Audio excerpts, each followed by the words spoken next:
Hi everyone, I'm Donna Stellhorn, your practical astrologer, and today we are talking about the solar eclipse. It is on March 29. It's at 9 degrees of Aries. This is the last Aries eclipse that we're going to have until October 2032. And then on March 30, Neptune goes into the sign of Aries for the first time in 164 years. What does this mean for you? That's what we're going to talk about.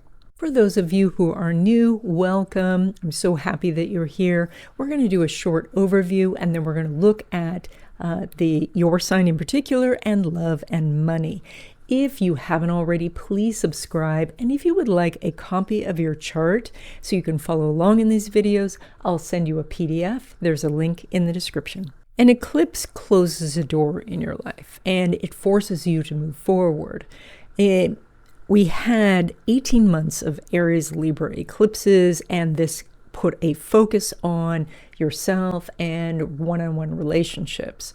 And 2 weeks ago, we started the 18-month cycle of Virgo Pisces eclipses, where the focus is on taking our spiritual ideas and our vision of what could be and applying this to our daily lives. Eclipses disrupt the status quo. And as disruptive as they are, it is almost always the case that we look back on these times and think that it was necessary and beneficial. But at the time, it can feel uncomfortable. This particular eclipse is at 9 degrees of Aries. I give a 5-degree orb. That means if you have any planets between 4 degrees and 14 degrees, you are getting hit by this eclipse. If you have planets in Aries, Cancer, Libra, or Capricorn, you're getting a harder hit. And if this eclipse falls within 5 degrees of your birthday, you are getting a direct hit.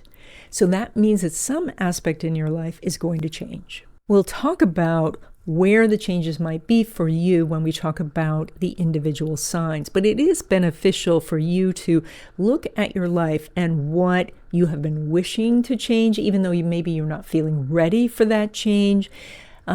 Because when you ask questions like that, when you say what should change in my life, what could change in my life, you are starting to train your mind to look for opportunities. Now, we had a very similar eclipse back in October 2024. It was on October 2nd, and it was at 10 degrees of Libra. Libra is the opposite sign to Aries, and so there is a similar energy. So think about what was happening back in October of 2024. Maybe you are finishing up some of that energy with this current eclipse, or maybe you need to make some additional changes in that same area of life, or maybe somehow you avoided making a change then, and now the changes are happening. Now, besides this eclipse, on March 30, Neptune goes into the sign of Aries. It did this last time on April 13th, 1861. Now, for you history buffs out there, you may recognize that date. That was the day after the Civil War in the United States began. And so that back then was all about divisions, and right now we are a very divided people. Energies like this tend to repeat, giving us an opportunity to improve and make things better. Neptune represents our vision, the idealized version of what we want to create in our lives. But it also rules nightmares and fear. And so it's both the utopian ideas and the dystopian ones. It's two sides of the same coin. Since our thoughts become our actions and our actions become our life, it's important now to find the vision of what it is you want to create in your life. And then you'll be able to work to make that a reality. Now, I know that does not sound easy in this world today, but it's worth trying. It's worth working towards. And with Neptune, it doesn't mean keeping your head in the clouds. Your vision may include very practical things that you're doing, maybe in your community to fight for your kids' education, or to keep books in schools, or to have equality and opportunity for everyone. And then soon Saturn's going to enter the sign of Aries. And so with Saturn, the ideas that you formulated using the Neptune energy, then the Saturn sees as blueprints, and it starts constructing your life. Okay, Sagittarius, this eclipse is falling in your area of children and creativity. So if this is related to your children, this is that kind of eclipse reminder that as things change, that you need to continue to do what you naturally do really well, and that's to be the leader. That as you are trying to teach, which is also very Sagittarius, sometimes kids don't want to learn, but if you lead by example, then you can make a lot of headway. If this is more about your creativity, if you're working on something, if you need to be more creative, this is about giving yourself that time to try things, to get into it. An eclipse gives you an opportunity, and that means that you need to pursue it. And so Sagittarius, you love adventure, you love going out and finding these opportunities. So now that they're here, you want to walk through that door. Now, as Neptune goes into Aries, the boundaries of what you can create, or that connection with your children, the boundaries between you and them, they're dissolving. And that means that you have more access to connecting with your kids, connecting with that creative muse, to connect with the people who want to see your art. Neptune in Aries is actually harmonious energy for you. But what you want to be aware of is when you're doing harmonious energy, it just means that it's easier for the energy to go back and forth. It doesn't necessarily mean that you want to do all of the sides of Neptune. And so that is, watch out for being too distracted. Watch out for not being aware of the situation or living in the present.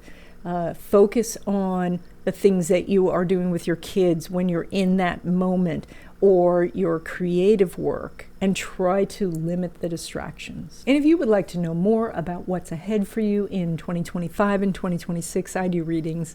There's a link in the description. Now, when it comes to love relationships, specifically new love, even though there's no aspect going on between Mars and Jupiter, that's where the eclipse is. So there is really strong energy now for meeting someone for a love relationship.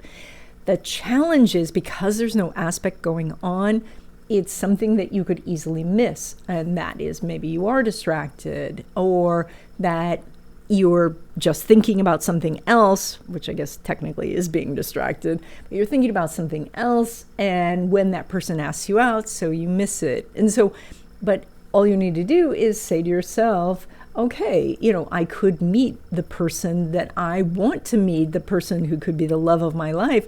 I could meet them during this 2 weeks, so I'm going to pay attention.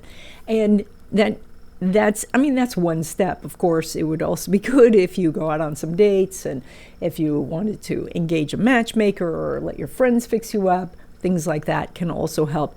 When we want something, it's really great to take a lot of action towards it, and then we get the momentum, and then the universe just carries us forward. Now, when it comes to existing love relationships, Mercury is not making an aspect with Jupiter, but Jupiter is in Gemini, which is ruled by that Mercury, and Jupiter is in your house of relationships. And so there is the hidden energy. There's a hidden connection that is still strong. And so even though you may be out of sync during this 2 weeks, maybe you're at a distance from each other, or you just don't seem to be connecting, the basis, the foundation of the relationship is still there. The beating heart of it is still there. And so that is that, if you're trying to work out something, it could be difficult this week because you're out of sync. So you may just want to wait. This energy will line up better in the future. Now, when it comes to your money, you pull money from Saturn, which is in Pisces, but it's heading very rapidly towards Aries. It's going to be there in a couple of months. And so, it will be there for a few months, and then it'll go back into Pisces just briefly, and then next year we'll see it in Aries. But it's winding down this time. So Saturn's in a sign for about 2.5 years, and so you're basically at the last 6-month point. And that means you want to look back at what you had intended to start and intended to build 2 years ago and get that stuff finished. This is your opportunity to do it, because once Saturn goes into the next sign, that's new projects and new things you're going to be working on. So right now you want to focus on finishing up and cleaning up things so that you can then move forward, on a clear path especially when we get to February of next year. But right now, the focus is, and where the money is on doing things that you've already started and getting those things up and running or finished. Now, when it comes to money from business or from investments, the moon's not making an aspect with Saturn. So you have some energy around this. I think that you're making about the same as usual, but it does require some work, some extra effort to maintain things. And that's probably like there's some sort of maintenance stuff that has to go on, or some back office things, or, checking in with your broker to say, what's my portfolio look like, looking at paperwork, things that don't seem to directly bring money, but they actually facilitate making money at other times. That's kind of what your chart's looking like now. Now, when it comes to money derived from career, so that's a paycheck, it's an entirely different story. Venus is making a conjunction with Saturn, and that energy is It brings an opportunity for you to have a meaningful discussion with your supervisor about getting more money.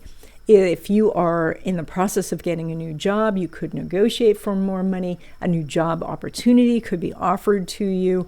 So you're one of the few signs that are doing some quite good energy in this area. So this is something where you can get that conversation going and get a positive outcome. And that's it. I hope you enjoyed this video. Consider signing up for my newsletter where I talk about astrological happenings every week.